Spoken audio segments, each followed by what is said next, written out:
गोमुख और तपोवन नाम तो बहुत सुना था, लेकिन मन में हमेशा कुछ सवाल थे। आखिर माँ गंगा इतनी रहस्यमयी क्यों है? क्या सच में शिवलिंग पर्वत महादेव का एहसास दिलाता है? और क्यों हमारे शास्त्रों में मेरु सुमेरु पर्वत का इतना उल्लेख है? क्या ये सिर्फ कथाएं हैं या इनके पीछे कोई रहस्य छुपा है? आखिर ऐसा क्या है जो सदियों से हजारों लोगों को इस कठिन यात्रा पर खींच लाता है?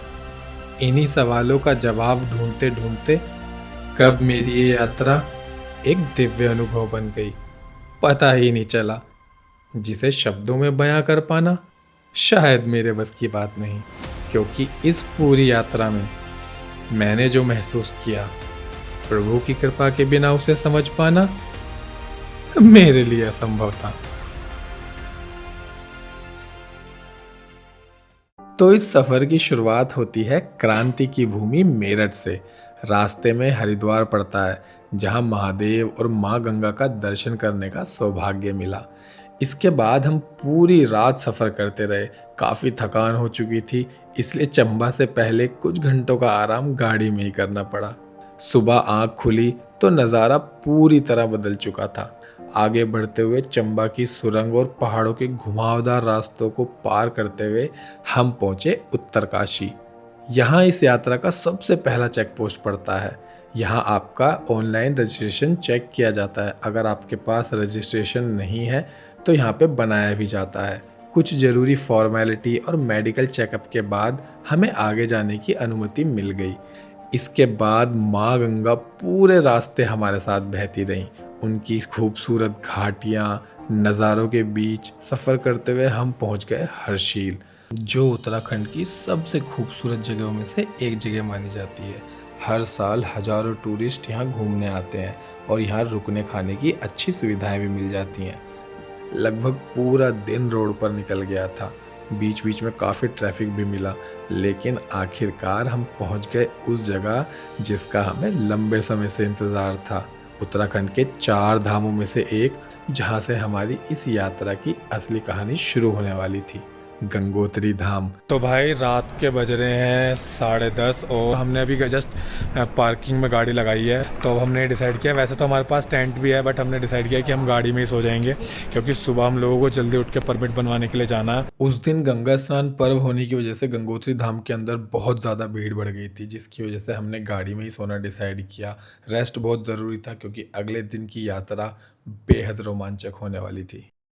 तो भाई गुड मॉर्निंग, और ये हमारा डे 2 है। और अब हमने जो गाड़ी खड़ी करी थी, रात को हम लोग इसमें ही सोए थे, और यहाँ पे वॉशरूम वगैरह था, क्योंकि हमने यहीं पे गाड़ी लगा दी थी। टेंट हमने लिया नहीं था, तो यहाँ वॉशरूम वगैरह में फ्रेश वगैरह होके और अब हम यहाँ से निकल रहे हैं, अपनी परमिशन वगैरह करवाएंगे। पार्किंग से करीब 500 मीटर आगे बढ़ने के बाद सबसे पहले एक पुलिस चेक पोस्ट पड़ती है। उसके लेफ्ट से एक रास्ता जाता है, उसमें आपको गंगोत्री नेशनल पार्क का प्रवेश द्वार दिखाई देता है।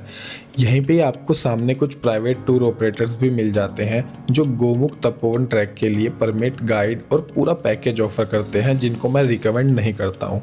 अगर आपको गाइड की ज़रूरत नहीं है तो आप सीधा वन विभाग की चौकी पर जाकर सिर्फ आधार कार्ड की कॉपी देकर अपना परमिट खुद बनवा सकते हैं। परमिशन बनवाकर आगे बढ़े तो रास्ते में ऊपर से माँ गंगा के पवित्र धाम के दर्शन हुए।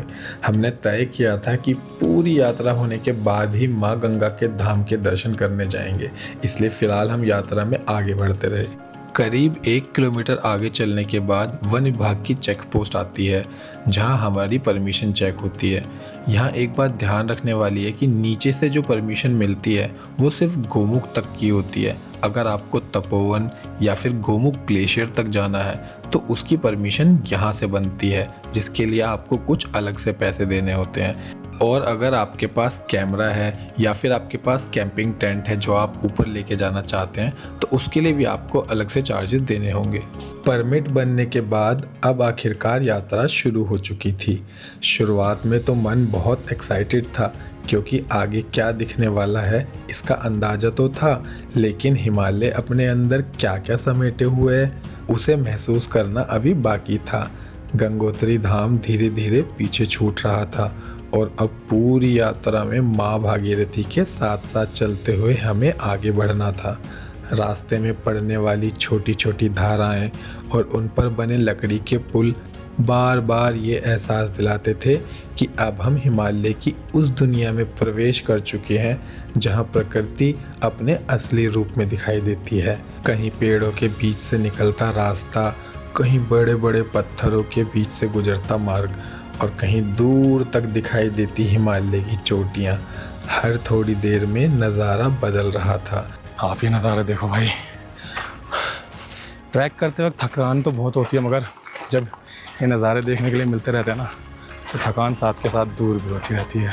और अब यात्रा का मज़ा आने लगा था। जैसे जैसे यात्रा आगे बढ़ रही थी, हिमालय की वादियाँ और भी खूबसूरत और अपने नए नए रूप दिखाने लगी थी।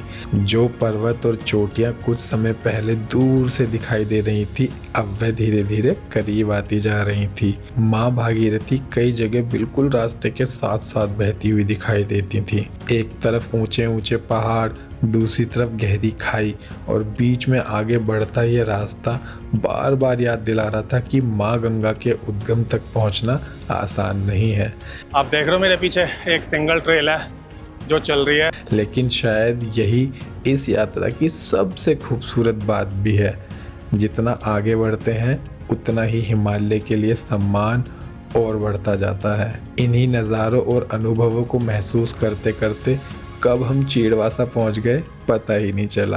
भाई ये जगह जन्नत है, जन्नत। अभी हम आधे रास्ते में ही पहुंचे हैं। चीड़वासा जगह का नाम है।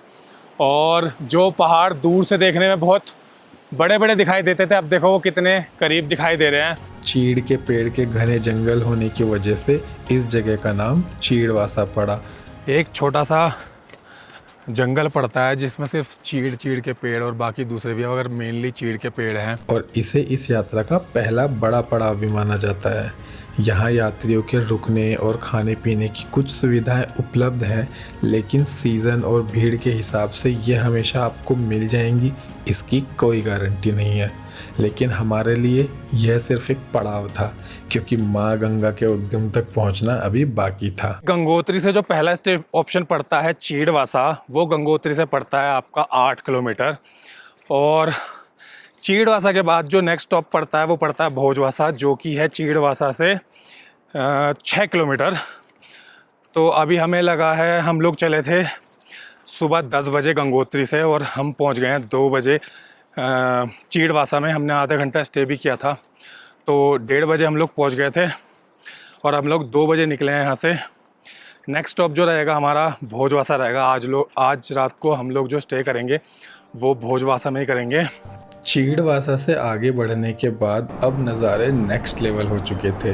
अब पेड़ कम हो रहे थे और हिमालय पहले से कहीं ज़्यादा खुलकर सामने आने लगे थे। माँ भागीरथी पूरे रास्ते साथ बह रही थी और उन्हें देखते हुए बार बार यही फील हो रहा था कि अब हम उनके उद्गम के बहुत करीब पहुँचते जा रहे हैं। जितना आगे बढ़ते जा रहे थे उतना ही आसपास के नज़ारे भी बदलते जा रहे थे।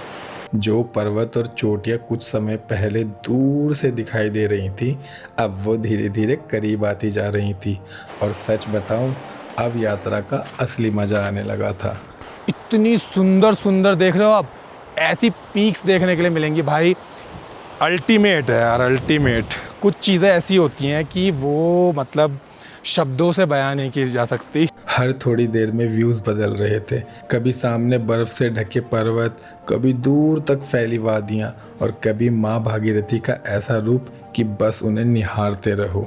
ऐसा लग रहा था कि बस चलते रहो और इन नज़ारों को देखते ही रहो। ये जो आप पर्वत देख रहे हो ना सामने, ये है नंदी पर्वत। भाई आप देख रहे हो कितना सुंदर पर्वत है ये।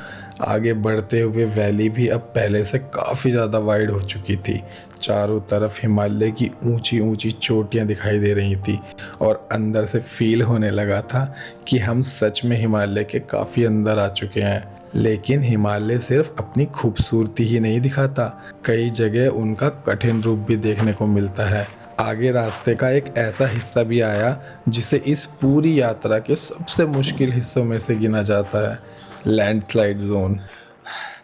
अभी हालत ख़राब है क्योंकि जो ट्रैक चल रहा है ना भाई, वो आप ये देखो ट्रैक कैसे चल रहा है।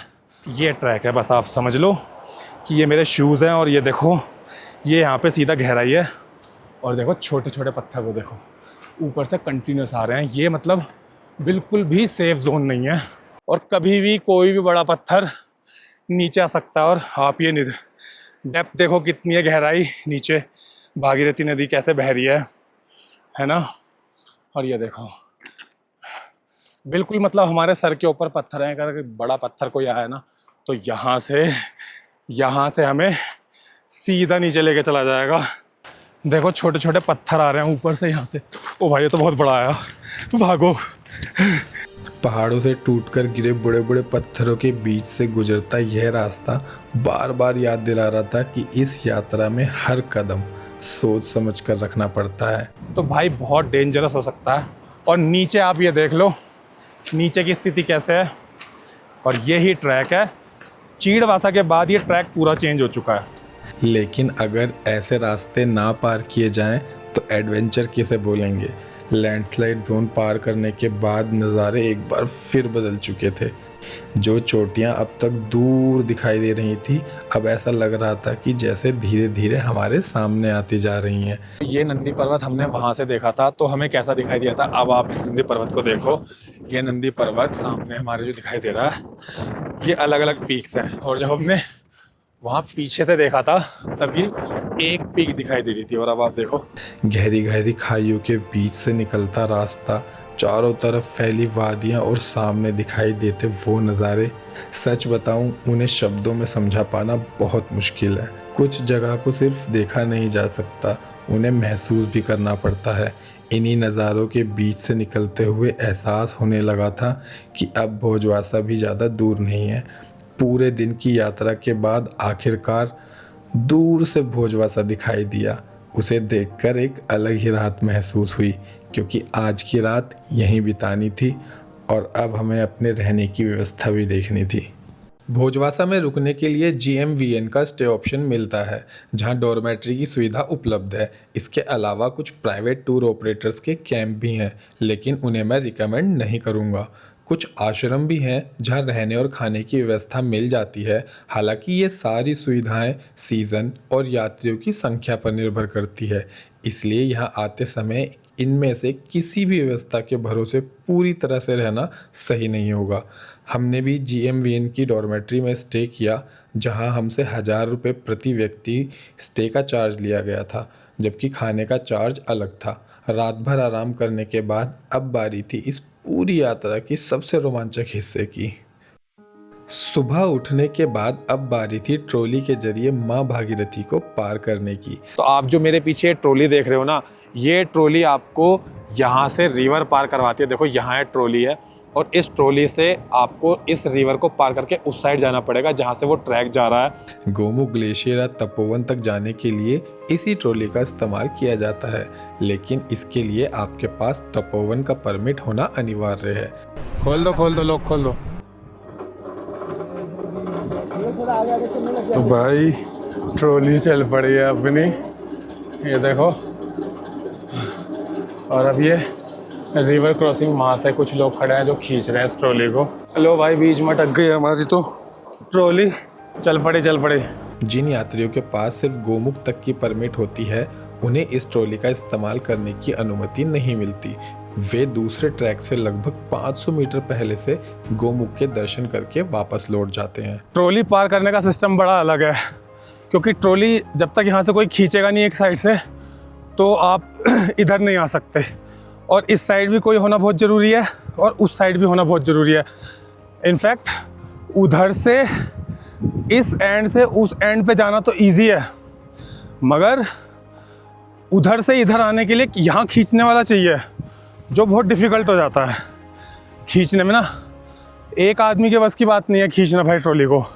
अब आगे की यात्रा मुझे अकेले ही तय करनी थी, क्योंकि मेरा साथी अपने ट्रैकिंग शूज़ गाड़ी में ही भूल गया था।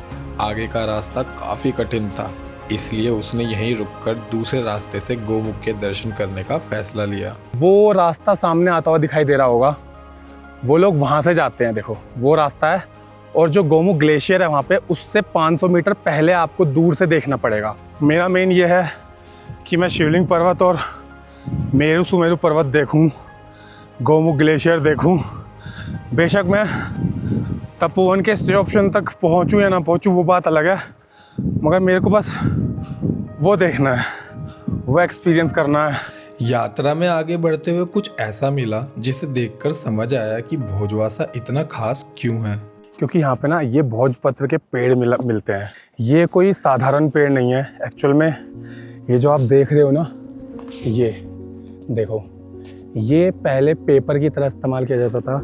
हज़ारों साल पहले जब पेपर नहीं हुआ करते थे तो इन्हीं भोजपत्र के जो छिलके होते थे ट्रंक के, ये एक्चुअल में पेपर की तरह, अगर आप इनको देखोगे ध्यान से तो ये देखो, इनका इस्तेमाल किया जाता था पहले लिखने के लिए। जो हमारे ग्रंथ हुआ करते थे, जो ऋषि मुनि इस्तेमाल किया करते थे लिखने के लिए, लेखन के लिए, वो इनकी छाल से पेपर बनाया करते थे और उस पे लिखा करते थे।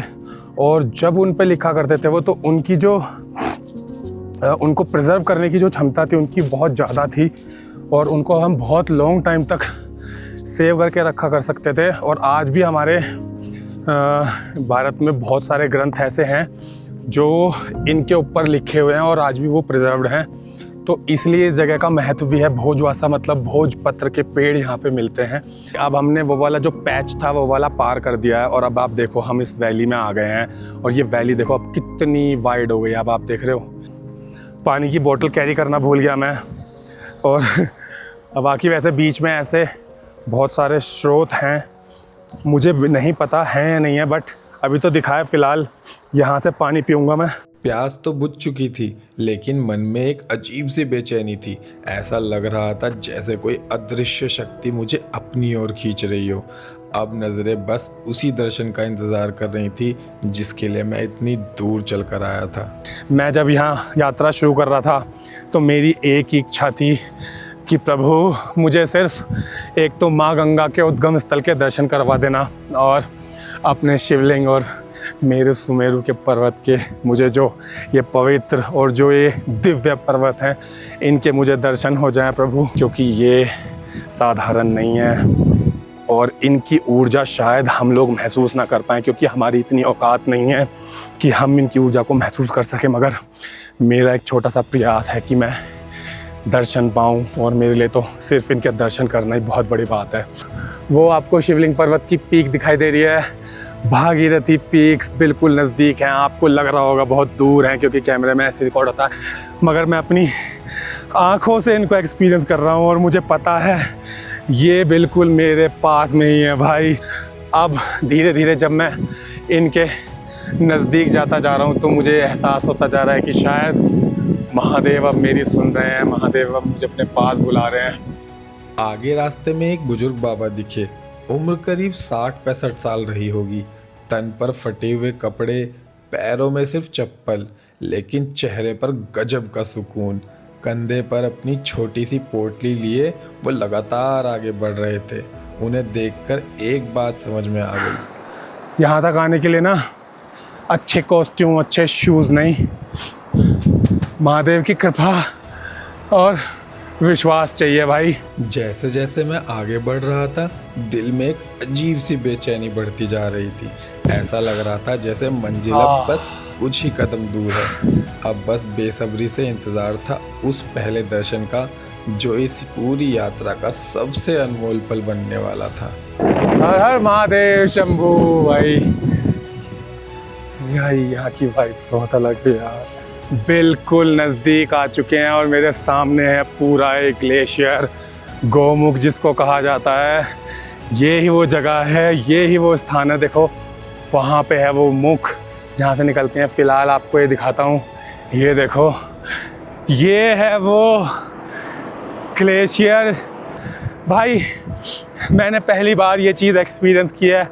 देखो भाई, मतलब यार मैं क्या बताऊँ आपको, ये वो ही जगह है जहाँ से माँ गंगा पहली बार स्वर्गलोक से इस मृत्युलोक यानी कि पृथ्वी पर आती हैं, और यहाँ उनका उद्गम स्थल है।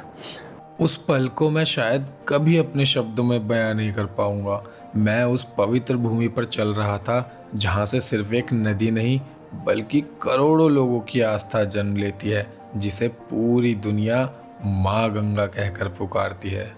देखो भाई, ये दो जगह हैं, एक मुख वहाँ पर है, वहाँ से भी माँ गंगा निकल रही हैं, वहाँ पे प्रवाह ज़्यादा है, वो शायद मुख्य है। और ऐसे ही यहाँ पे ये पूरा एक्चुअल में गौमुख है। यहाँ पे जल थोड़ा क्लीन है, आप देख सकते हो कि यहाँ पे साफ़ है, और वहाँ पे थोड़ा मटमैला है, थोड़ी मट्टी मिक्स है। यहाँ पे आप देखो इस ग्लेशियर को कैसे चीरता हुआ ये आ रहा है, यहाँ से पिघल के कैसे आ रहा है। और ये देखो आप, ये पूरी चट्टानें, पूरे पहाड़ पत्थर ऊपर ऐसे हैं। और ये अब मैं क्रॉस करके उस तरफ जाऊंगा, तो यहाँ से क्रॉसिंग है इसकी, देखो।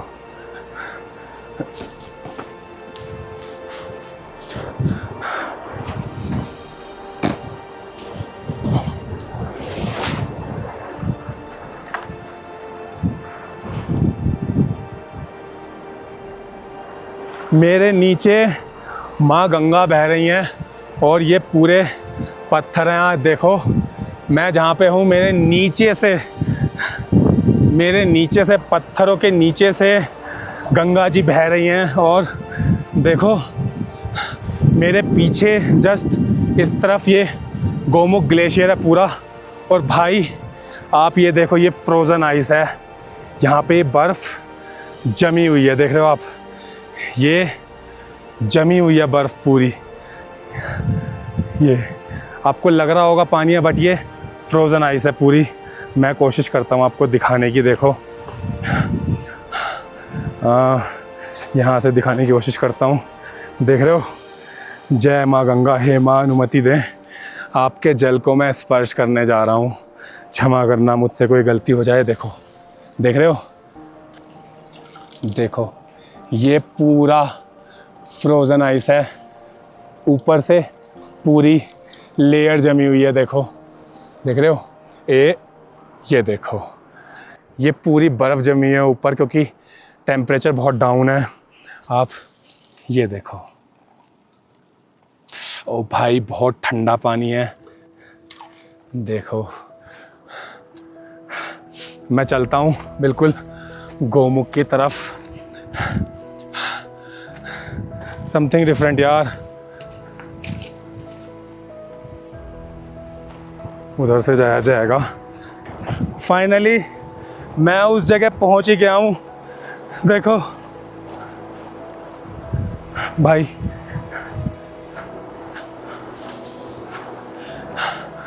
ये भाई मेरे पीछे आप देख लो, ये वो जगह है, ये वो उद्गम स्थल है। देखो मेरे पीछे माँ गंगा कैसे निकल रही है भाई, ये एक अलग ही एक्सपीरियंस है, अलग ही अनुभव है। देखो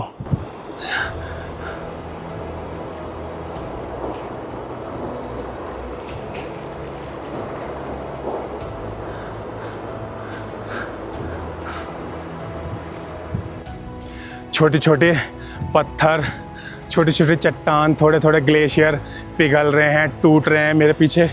उधर से डर भी बहुत लग रहा है, सच बताऊं तो अकेला हूँ, डर भी बहुत लग रहा है, मगर जो मज़ा आ रहा है ना, जो इसे फील करने का एक एक्सपीरियंस है, वो बहुत अलग है भाई। देखो वो देख रहे हो, छोटे छोटे पत्थर टूट टूट के गिर रहे हैं, देखो, क्योंकि ग्लेशियर पिघलता है, जब धूप आती है कि पिघलता है, वो टूट रहा है। जहाँ मैं खड़ा हूँ, आप ये देखो मैं कहाँ खड़ा हूँ, मेरे पीछे माँ गंगा का उद्गम स्थल। भाई अनबिलीवेबल यार, अनबिलीवेबल। मैंने पहली बार किसी नदी, वो भी भारत की इतनी विशाल, इतनी बड़ी नदी, इतनी पवित्र नदी, जिसको लाखों हजारों श्रद्धालु पूजते हैं, वहाँ मैं खड़ा हूँ उनके उद्गम स्थल पे। ये मेरे लिए बहुत सौभाग्य की बात है भाई। माँ गंगा को, महादेव को मैं 1000 बार धन्यवाद देता हूँ कि उन्होंने मुझे मौका दिया यहाँ तक आने का, और ये मेरा सौभाग्य है, मैं इसको कभी नहीं भूल सकता। ये मेरे लिए बहुत बड़ी कृपा है जो मैं यहाँ पे अपनी महसूस कर रहा हूँ। और भाई मैं लिटरली आपको बता रहा हूँ, बार बार चट्टान टूट रही है, वो ग्लेशियर पिघल रहे हैं, मेरे पीछे पत्थर। और भाई जब महादेव साथ हैं तो डर कैसा, और जब माँ गंगा ने यहाँ तक बुलाया है तो अब वो भागे भी ले जाएंगी, तो भाई मोक्ष की प्राप्ति होगी। देखो, देख रहे हो, पत्थर कंटिन्यूसली गिर रहे हैं भाई मेरे पीछे। जय माँ गंगा, हर हर गंगे, हर हर गंगे।